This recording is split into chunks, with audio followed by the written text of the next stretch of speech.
Greetings. I don't say hello. It means go to low hell. Hello. You know, you say, oh, well, you're just under the words. It's vibration. It's sound. This reality comes from sound, from light, from sound. You see. And so that's why it's so important for us to really know what we're speaking into manifestation in every single moment. What we're thinking, what we're emotionalizing, what we're believing, what we're giving our power to. My topic, the absolute truth that always is. You know, I write one of the columns that I write in magazines. When I wrote in absolute, I had capital A, and I've noticed as they printed it, they made a small a. Well, because they didn't accept that, or they don't know it, or they don't understand it, so they're changing my writing to fit their opinion or their belief system. So I will, you know, I need to change that because that doesn't operate that way. And I would call myself an absolutist, but that's again a label, because labels are always blunks, you know, and a blunk is we just categorize everybody in, oh, you know, fundamental Christians are a blunk. You get Muslims a blunk, you get Hindus a blunk, you get Republican blunk, Democrat blunk, you know, this blunk, that blunk, and now we'll put you in another blunk, and that means you can discredit everything of value in that. You just throw everything out because it's oh, it's a no-no, you know. For me, for what I've done, because is I go and study and read those things people say, you don't. Why? Who are you to tell me don't?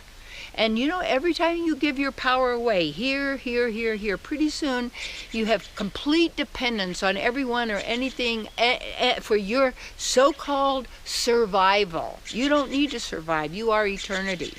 To even believe in the word survival is such a pitiful self-attack that a person would do to themselves. And we do it to ourselves. The system is set up that we police ourselves, that we abuse ourselves, that we believe all of this nonsense that we have been taught to accept about who we really are. And so the key is, and I say I'm an absolutist because, here I'll tell you why. Duality is a fragmented reality. That means it's a separate reality. So both sides of the coin need the other side. Each side needs the other side to exist. So like light and the other side is dark. So light and dark, in that sense, it have to exist. But light doesn't see the dark and the dark doesn't see the light, but yet they're together. And one of the things you want to look at is it's not either or. Don't be taking sides.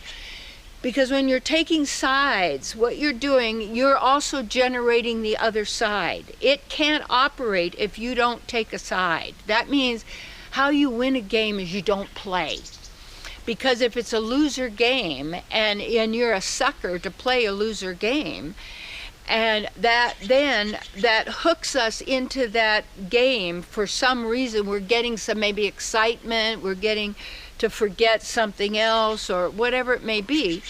But this relativity is a separation. It is, in a sense, you might say, when the divine light, which is not like we think light, but our divine beingness, shines through a crystal, it splits into rainbows, it splits into colors, it splits into also basically sound and magnetism. So here you have how this reality operates. How do you operate, and how does that mind operate, and what's going on here? You see, this isn't taught to you in schools or anything, not at all. Because you know who you are. You don't need, it's like setting a child down and say, well, I'm going to teach you something because you're stupid and you don't know anything. No, you want to be able, what would you do for an education is to create environments and opportunities for the person to actually really dig deep to develop and know what they really know, and how to observe, and how to access unlimited knowledge from within the self, you see. And the absolute then is not a fractured reality.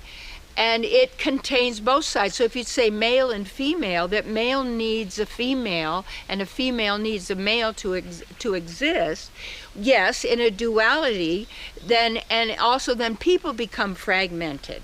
And when you acknowledge your wholeness, you would take both those male and female qualities. I'm not talking about man-woman bodies. I'm not talking about bodies. I'm talking about qualities of beingness. And that qualities of beingness, so when I bring both the female and the male, when I take my right, my left brain, and I marry them, I own all my powers, then I'm whole, because I already was, but I was believing in relativity and fragmentation.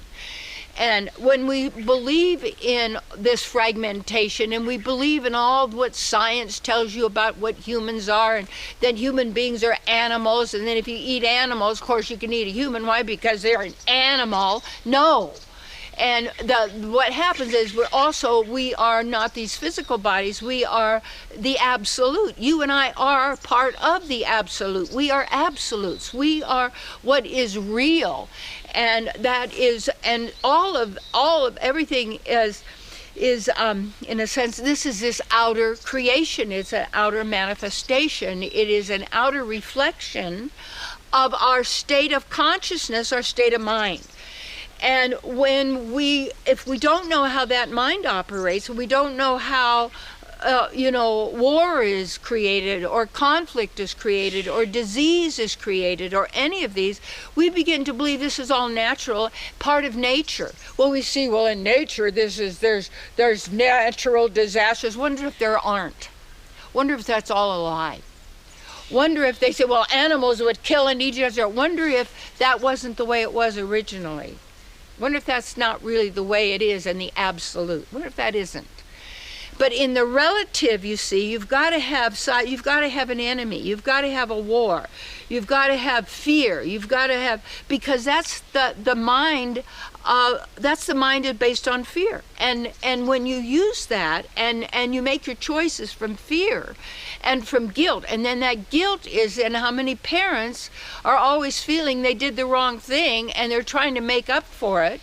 So they also believe their children can't take care of themselves.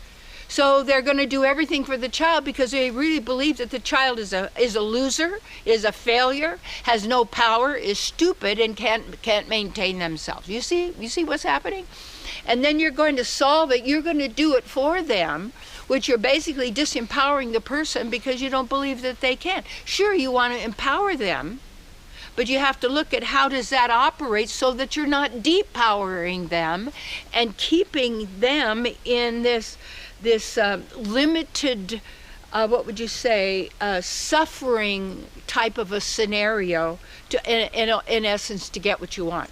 So there's the absolute, which is the truth that always is. And as a practitioner, you see, as a practitioner of spiritual mind healing, learning this, through Ernest Holmes and Joel Goldsmith, and actually the teachings of Jesus, and also it'd be great of the mystics of any religion. Forget that. It's about who we really are. And so the absolute then is of love. Love has no opposite. Fear is not the opposite of love, because then you're demoting love to the level of fear, that fear needs love to exist and love needs fear to exist. Really? So if something is teaching that, that's a lie. And that is to give the power to fear as if it's on an equal basis.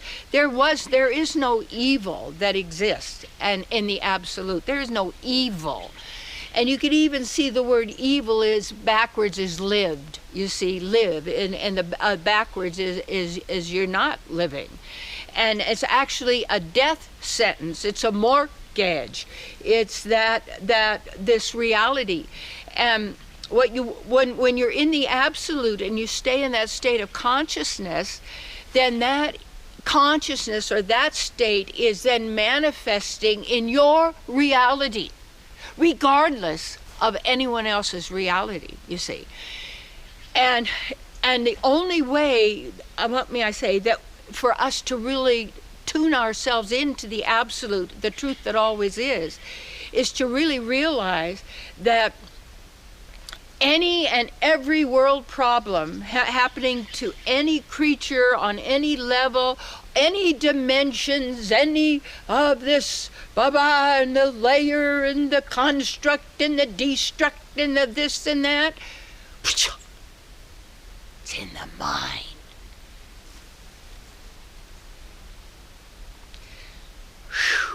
And so when you know that, and that's the key, that's what you work with, that's what you study, that's what you focus on, you see. And you do this as a way of living, and then in every aspect of your being, even your life's work, everything is a sacred, mystical, divine experience.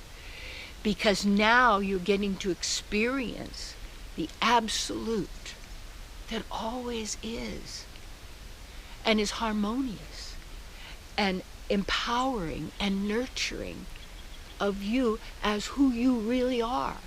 And you don't wait until you leave your body. You don't wait for the next thing. You don't wait and blah, blah, blah until, no, it's now. Right now. The absolute that always is now.